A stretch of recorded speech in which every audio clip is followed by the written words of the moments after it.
우리는 계속해서 주일 낮 예배 시간에 요한복음 7장에 이어서 요한복음 8장을 살펴보고 있습니다.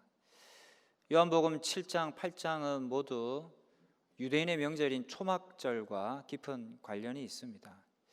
이스라엘 사람들은 초막절에 두 가지 큰 행사를 벌였다고 합니다. 첫 번째는 물을 깃는 일이었습니다. 앞에서도 말씀드렸지만 이 초막절에 이스라엘 사람들은 성전 주변에 있는 실로암 못에 가서 물을 길어와서 성전 제단에 붓는 의식을 행하곤 했습니다.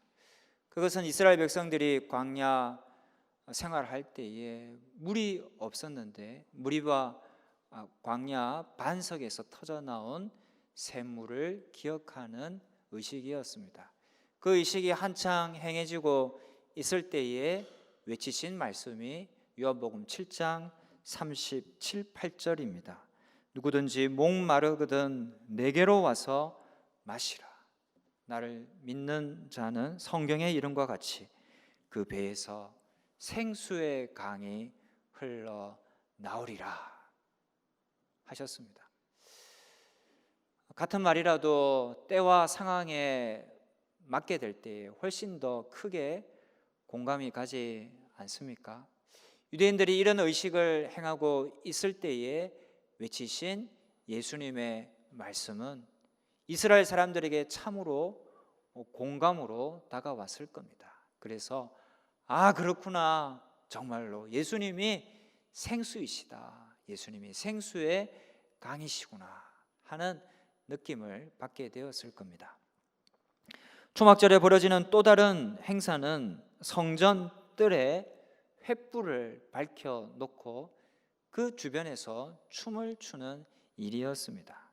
우리나라 사람들도 정월 대보름이 되면 그 쥐불놀이를 하지 않습니까? 이스라엘 사람들도 이 초막절에 불놀이를 했던 겁니다. 이것은 광야에서 불기둥으로 인도해 주신 하나님을 기억하기 위한 의식이었습니다.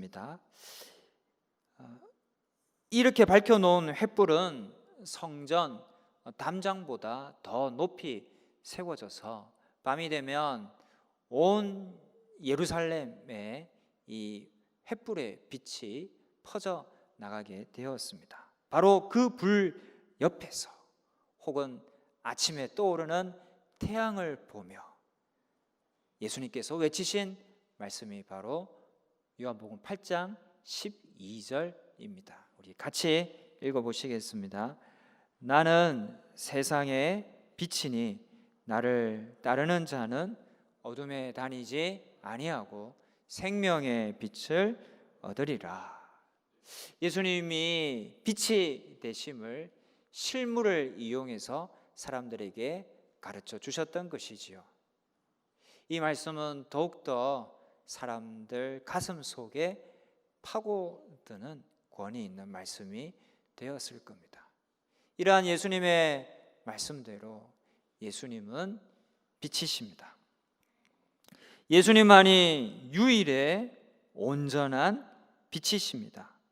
예수님이 없으면 빛이 없어서 사람들은 영적 어둠 속에 살아가기가 아주 쉽습니다. 예수님 없는 사람들은 점을 보러 다닙니다.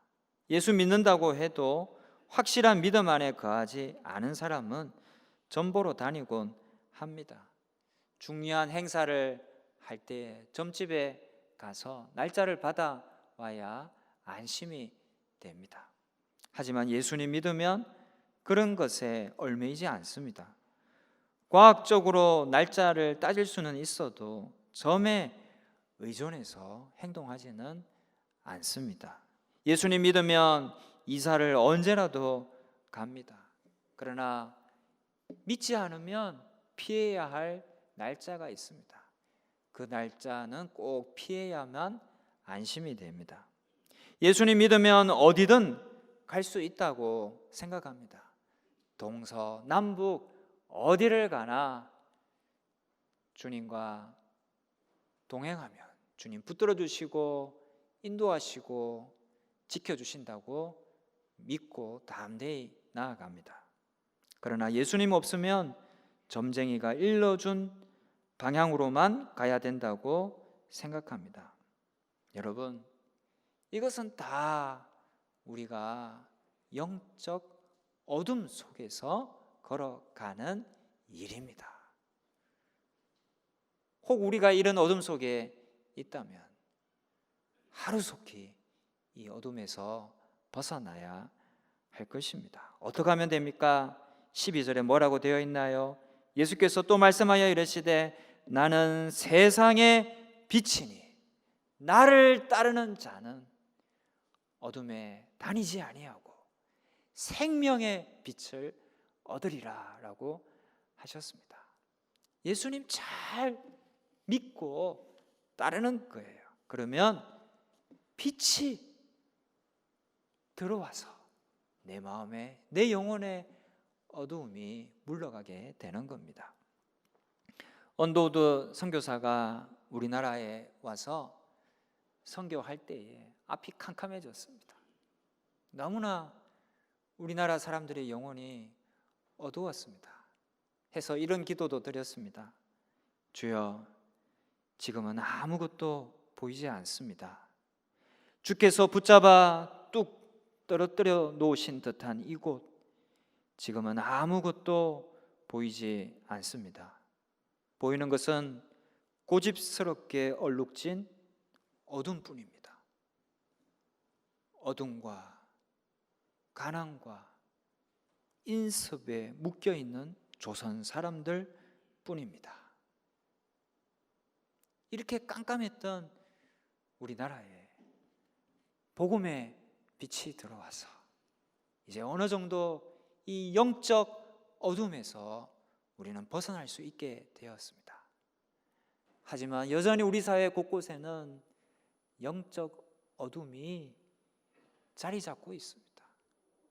그늘이 드리워져 있습니다. 우리에게는 여전히 주님의 빛이 필요합니다. 복음의 빛이 필요합니다. 여러분, 고사 지낸다고 괜히 돼지 괴롭히지 마십시오. 고사상의 돼지가 그냥 겉으로 보기만 하면 웃고 있는 것 같지만 그게 실은 웃는 게 아닙니다.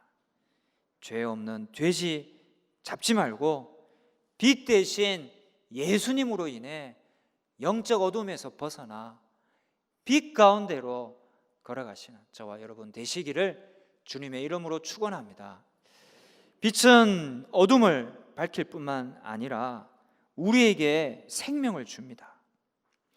이 세상 그의 모든 생명은 다 빛으로 인해 활력을 얻습니다. 인간도 마찬가지입니다. 우리 인간도 햇빛을 봐야 생명력 있고 건강하게 살아갈 수 있습니다. 한 해외 온라인 매체에서 햇빛을 받으면 유익해지는 8가지를 소개했습니다. 첫 번째로 우울증 완화입니다. 햇빛을 받으면 우리 뇌는 평소보다 이 세로토닌이라는 물질이 더 많이 분비가 됩니다. 이 세로토닌이 뭐냐면 우리가 행복감을 느끼게 해주는 물질입니다. 그래서 햇빛을 받으면 세로토닌이 분비되고 행복감을 느끼고 우울증 완화에도 큰 도움이 된다는 것이죠. 두 번째는 암 예방입니다. 일반적으로 알려진 바에 의하면 우리 몸에 비타민 D가 부족하면 여러 가지 암이 유발된다고 해요. 근데 햇빛을 받으면 무슨 비타민이 생기느냐? 바로 이 비타민 D가 발생을 해서 여러 암이 예방될 수 있다는 것입니다. 세 번째로 혈압 감소입니다. 피부가 햇빛에 노출될 경우 혈관이 확장되어 혈압이 낮아지고 심장마비와 뇌졸중의 위험성도 낮아진다고 합니다. 네 번째로 수면의 질 향상입니다. 낮에 햇빛을 충분히 받으면 약 14시간 뒤에 수면 호르몬인 멜라토닌이라는 것이 분비가 되어서 이 잠잘 때 숙면을 취하도록 해준대요. 하지만 이 햇빛을 받지 않으면 멜라토닌이 부족해지고 수면 장애가 발생하고 그에 따른 불면증과 또 우울증이 찾아오기가 쉽다라는 겁니다. 이외에도 뼈 건강 향상, 뇌기능 향상, 면역 체계 강화, 또 이 치매를 일으키는 알츠하이머 위험성 감소에 효과가 있다고 합니다. 여러분 보십시오. 우리가 햇빛을 잘 쬐기만 해도 그것이 우리 몸에 얼마나 많은 유익을 주는 것입니까?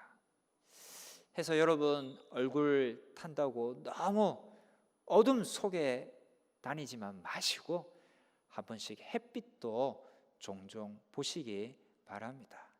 우리 몸에 이렇게 햇빛이 꼭 필요한 것처럼 우리 영혼에는 예수님 빛이 꼭 필요합니다. 예수님 빛은 모든 생명의 근원입니다. 예수님 빛으로 우리 영혼이 건강해지고 생명력 있게 될 뿐만이 아니라 영혼이 건강해지는 것은요, 우리 몸의 건강에도 큰 도움이 됩니다. 그래서 보다 활력 있고 용기와 소명감을 가진 보람 있는 삶을 살 수 있는 것이죠. 그래서 예수님은 12절에서 나를 따르는 자는 어둠에 다니지 아니하고 생명의 빛을 얻으리라 말씀하셨습니다. 예수님 빛을 우리가 받을 때에 더 생명력 있게 전인적 생명력을 우리가 얻고 살아가게 된다는 것이죠.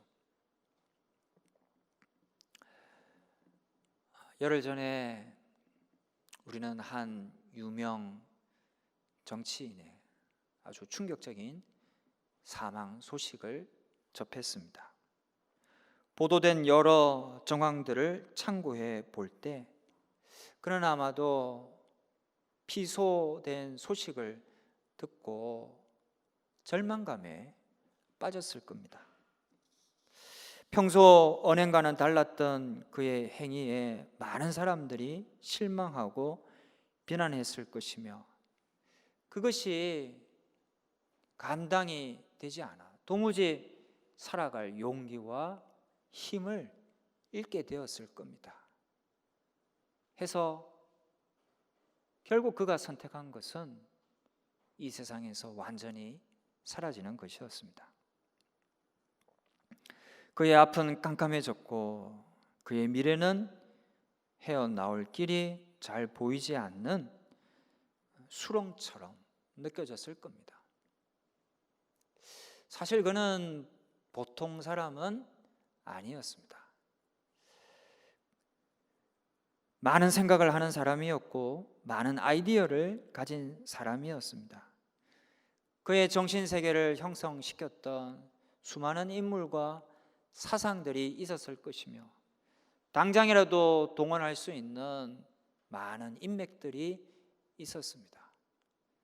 그는 우리나라 선출직 공무원 제2인자이기도 했습니다. 하지만 마지막 순간 그중 어느 하나도 그에게는 빛이 되지 못했습니다. 저는 생각해 보았습니다. 만일 그가 예수님 믿는 사람이었다면 그가 오직 예수님이야말로 나의 구주시라고 분명히 고백할 수 있었다면 본문 10절, 11절에 나온 범죄한 여인, 절망의 캄캄함 속에 갇혀있던 여인, 오직 죽음만이 기다리고 있었던 그 여인에게 울림이 있는 말 한마디 해주었고 한 줄기 빛을 주었던 바로 그 예수님을 알고 믿었고 찾는 사람이었다면 그의 마지막 그 결정은 좀 달라지지 않았을까? 예수 믿는 사람도 죄 지을 수 있지만 그래서 세상 법이 정한 대로 처벌도 받아야겠지만 절망 중에 거하지만은 않을 겁니다. 피해자에게 사과하고 할 수 있는 한 배상을 다 하려고 노력했을 겁니다. 하나님 앞에서 자신의 삶을 냉철히 성찰하며 그의 삶을 새롭게 가꾸어 갔을 겁니다. 사람이 꼭 세상으로부터의 스포트라이트를 받아야만 잘 사는 게 아닙니다. 이름 없는 촌부로 살아도 잘 살 수 있습니다. 마음먹기에 따라 그는 얼마든지 새로운 삶을 가꾸어 나갈 조건을 갖추고 있었습니다. 하지만 그가 쌓았던 그 많은 지식과 지혜, 명성, 사상, 인맥, 지지자들, 권력, 그 무엇도 그에게 빛이 되지 못하고 마지막 순간까지 그저 깜깜한 절망만 그의 내면에 가득 찼던 겁니다. 그 마지막 순간에 그가 하나님을 부르고 빛 대신 예수님을 찾았더라면 하는 아쉬움이 짙게 배이는 참 안타까운 죽음이었습니다. 여러분, 무엇이 참 빛인가요? 무엇이 우리에게 정말로 빛이 될 수 있을까요? 그 무엇이 마지막 순간까지도 깜깜한 절망의 그때에도 우리에게 빛으로 비추어 들어올 수 있을까요? 한때 인간은 이성을 빛이라고 생각했습니다. 1789년에 유럽의 봉건 사회를 타파하고 주술적 종교의 지배로부터 벗어나 인간의 이성과 합리성에 바탕을 둔 사회를 이루고자 프랑스 혁명이라는 것이 일어났는데요. 그 혁명의 기저에 흐르고 있는 사상이 계몽주의라는 것입니다. 이 계몽주의는 영어로 enlightenment라고 하는데요, 빛을 비춤이라는 뜻입니다. 계몽주의에 있어서 빛은 뭐냐면 인간의 이성입니다. 몰상식한 이 어둠에 사로잡힌 인간에게 이성의 자각, 이성의 빛을 비추어 준다면 인간과 세상은 좋은 모습이 될 것이다 라는 신념을 가지고 있었던 것이지요. 실제로 이성은 중요합니다. 인간과 세상 발전에 큰 기여를 해 왔습니다. 그런데 이런 관점에 대한 커다란 회의가 일어났는데 1, 2차 세계대전 때문이었습니다. 인간의 이성으로 인류는 이상사회를 세울 수 있을 줄 알았는데 그 결국은 계속되는 전쟁과 싸움이었고 참혹한 세상이었습니다. 2차 세계대전 이전에 일본은 아시아 유일의 이성 국가라고 자부했습니다. 그들이 문명을 일찍 받아들여 이성으로 깨달음을 얻어서 문명 국가가 되어서 일본이 먼저 깨었으니까 나머지 잠자는 민족들도 깨워야 한다는 생각을 가지고 대동아 공영권을 주장하게 되었습니다. 그걸 주장하면서 일으킨 것이 뭐냐면 주변 나라를 침략하는 것이었습니다. 그래서 우리나라를 비롯한 많은 나라들이 일본의 침략을 받았습니다. 그들은 침략에 들어가서 수많은 범행을 이성의 이름으로 저질렀습니다. 심지어는 마루타 생체 실험이라는 끔찍한 만행까지 저지르기도 했습니다. 이런 세계 전쟁을 거치며 인류는 비로소 깨닫게 되었습니다. 이성이 다가 아니구나. 인간의 이성이 온전한 빛이 아니구나 라는 걸 알게 되었던 것이죠. 여러분, 이성이 온전한 빛이 아닙니다. 예수님이 빛입니다. 예수님이 세상의 빛이고 생명의 빛입니다. 예수님 빛이 절대적입니다. 나머지는 가치가 없지는 않으나 다 상대적이요 부분적입니다. 성도 여러분, 이 절대적인 예수님 빛 안에 머물고 행하십시오. 이 빛 가운데에 걸어가십시오. 그럴 때 영혼이 자랍니다. 우리가 생명력을 얻습니다. 우리 속에 어둠이 물러가고 주님의 인도를 받습니다. 집을 지을 때 중요하게 생각하는 것이 있죠. 일조권이라는 겁니다.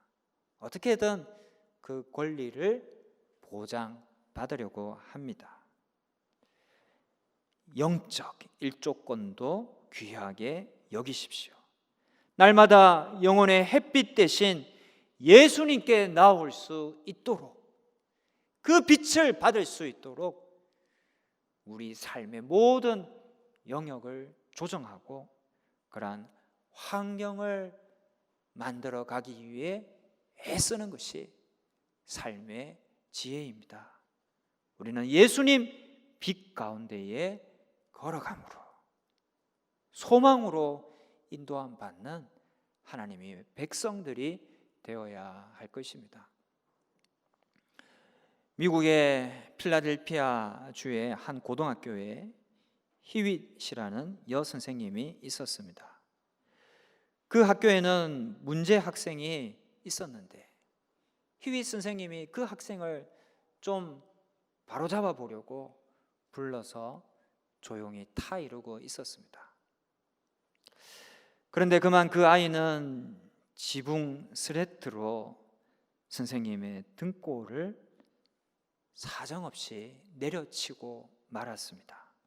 생각지도 않은 공격으로 휘 선생님은 등뼈에 커다란 상처를 입고 그 자리에서 쓰러졌습니다. 평생을 척추가 마비되어 일어날 수 없게 될지도 모르는 상태에서 6개월이라는 긴 세월을 병원 신세를 지게 되었습니다. 그 기간은 그녀가 참으로 견디기 어려운 고통스러운 시련이었습니다. 학생을 선도하려다 이런 일을 당하였으니 얼마나 억울하고 기가 막힌 노릇입니까? 선생님은 깊은 시리에 빠졌습니다. 그러다 어느덧 겨울이 다가고 따뜻한 봄이 찾아왔습니다. 그녀의 병실에도 따뜻한 봄 햇살이 비추어 들어왔습니다. 그 햇살을 보고는 그녀는 밖에 나가고 싶은 강한 충동을 느꼈습니다. 담당 의사에게 간청을 했고 담당 의사로부터 잠깐 산보하고 돌아와도 좋다는 허락을 받고 밖에 나갑니다. 따뜻한 봄 햇살을 받으며 지팡이를 의지한 채 그는 간신히 잔디밭을 걷다가 문득 오랫동안 기도하지 않고 있던 자신의 모습을 보게 되었습니다.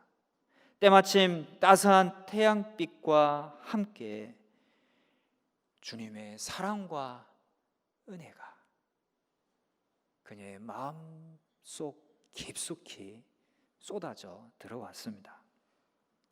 그러자 대자연이 다 그녀를 맞이해 주는 것 같았고 따스한 봄 태양도 한없는 미소로 그녀를 맞이해 주는 것 같았습니다. 그녀의 마음은 크게 감동이 되었고 눈에서는 눈물이 마구 쏟아져 내렸습니다. 그러자 그녀의 입술에서는 자신을 불구의 몸이 되게 한 바로 그 학생을 용서하는 기도가 터져 나왔고 마음속으로부터는 기쁨의 노래와 분노와 시리와 억울함에서 해방되는 평안의 노래가 터져 나왔습니다. 그때 그녀는 펜을 들어 시를 하나 짓게 되었는데요. 그것이 바로 우리 찬송가에 실려 있습니다. 찬송가 428장 내 영혼의 햇빛 비치니입니다. 내 영혼의 햇빛 비치니 주 영광 찬란해 이 세상 어떤 빛보다 이 빛 더 빛나네 주의 영광 빛난 광채 내게 비춰 주시옵소서. 그 밝은 얼굴 대할 때 나의 영혼 기쁘다 라고 노래하며 그녀는 이후의 삶을 소망의 삶으로 살아갈 수 있었습니다. 한국인 최초로 맹인 박사가 된 강용우 씨는 어렸을 때 축구공에 눈을 맞아 망막이 떨어져 나가 전혀 볼 수 없게 되었습니다. 현대의학으로 시력을 회복할 수 없다는 실명 선고를 받았을 때 그는 다른 사람들에게 짐이 되고 인간구실 못할 바에야 차라리 죽는 것이 낫다고 생각하여 자살도 여러 번 시도했습니다. 그의 가정 형편은 부모님이 다 일찍 돌아가셨고 밑으로 키워야 할 동생들이 있었습니다. 그의 집은 너무나 가난했습니다. 굶주린 배를 움켜쥐고 캄캄하고 지루한 밤을 지새우며 울부짖기도 많이 했습니다. 그렇게 절망 중에 있을 때에 내가 너를 인도하리라는 빛 대신 주님의 음성을 듣게 됩니다. 이후로 주님은 정말로 그의 삶을 놀랍게 인도해 주셨습니다. 정상인도 감당하기 어려운 일을 맡겼고 그는 놀랍게 그 일을 해내었습니다. 1983년에 그가 출간한 빛은 내 가슴에 라는 책을 읽고 적극적 사고방식이라는 책의 저자인 노만 빈센트 필 박사님은 당신의 생애를 알고는 하나님의 존재를 부정할 사람은 아무도 없을 것이다 라고 평을 했습니다. 빛 대신 주님은 시각장애인 강영우 씨의 삶을 너무나 잘 인도해 주셨습니다. 여러분, 우리가 아무리 절망 중에 있어도 빛 대신 주님을 찾고 만나면 그 빛 속에 걸어가면 주님은 우리의 삶을 인도해 주시는 겁니다. 우리나라 서울대학교 모토가 있습니다. 중간에 책 모습이 있는데 글자가 있죠. 라틴어인데 베리타스 룩스 메아, 진리는 나의 빛이라는 겁니다. 그런데 여러분, 이 세상에 진리가 어디 있을까요? 진리라 불려지는 것들이 사실은 다 불완전하거나 오염되어 있거나 자꾸 바뀝니다. 순도 100%의 진리는요, 이 세상에는 없습니다. 오직 예수님만이 진리입니다. 진리는 곧 주님이십니다.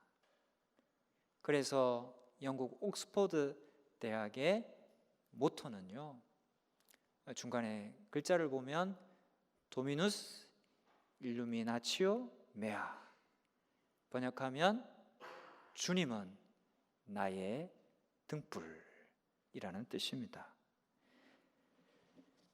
여러분, 주님이 나의 빛입니다. 주님이 내 영혼의 어둠을 몰아내는 순도 100%의 빛입니다. 주님이야말로 바이러스로 온통 위기에 빠져 있는 온 인류와 이 세상의 위기에서 건져낼 이 세상의 빛입니다. 주님이야말로 절망의 환경 가운데서도 소망의 삶을 살게 하는 생명의 빛이십니다. 이 빛 대신 주님 안에 거하며 빛 가운데로 걸어감으로 주님의 인도를 온전히 받고 살아가는 저와 여러분 되시기를 주님의 이름으로 축원합니다.